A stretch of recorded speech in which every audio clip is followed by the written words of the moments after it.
คลิปนี้มีแนวมาเตือนให้เจ้าเด้อทุกคนเด้อสำหรับผู้ใดที่มักเข้าป่าหาหน่อไม้หรือหาเห็ดอีหยังกะยาอยู่แถวบ้านเฮานะให้ใส่หมวกแล้วก็ให้ใส่เสื้อคลุมอีหยังข้างแน่เนาะอย่าเฮ็ดคือคอยเด้อคอยแม่นบ่ได้ใส่หยังเลยอันนี้ก็เป็นคลิปที่คอยไปหาหน่อไม้กระแสนไปหาอยู่ป่าสงวนแถวอัน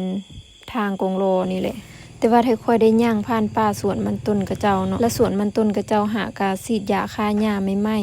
เลยจุค่อยกับบ่ฮู้เนาะคันฮู้ก็สิบ่ย่างผ่านไปทางนั้นเพราะว่ามันอันตรายไปหาหน่อไม้มื้อนี้ก็บ่ค่อยได้หลายปานใดเพราะว่ามันไปบ่ถึกบ่อนเพราะว่าบ่อนจุค่อยไปหามันติดกับห้วยมันบ่ค่อยออกปานใดเพราะว่าขี้ทรายมันไหลมาถมมันเงามันเบิดมันละบ่ค่อยออกนอกแต่ว่าจุค่อยไป3คนหาตื้มกันก็ได้อยู่บัดแกงนึงอันนี้ค่อยก็มาเจอโกที่มันมีหน่อหลายเนาะค่อยก็ได้ตั้งกล้องถ่ายไว้แต่ว่าหน่อมันบ่ค่อยงามปานใดมันหน่อน้อยๆเหี่ยวๆมันบ่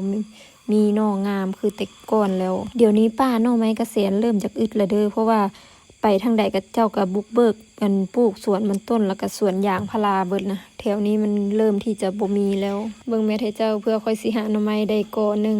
ทางตั้งใจหาหน่อไม้แล้วก็ทางตั้งใจอัดคลิปวิดีโอพร้อมในนี้ค่อยก็ได้มื้อนั้นพอเป็นมื้อที่ฝนตกอีกได้ฮะทางยานหลงป่าก็พอปานนั้นเพราะว่าไปนำกัน3คน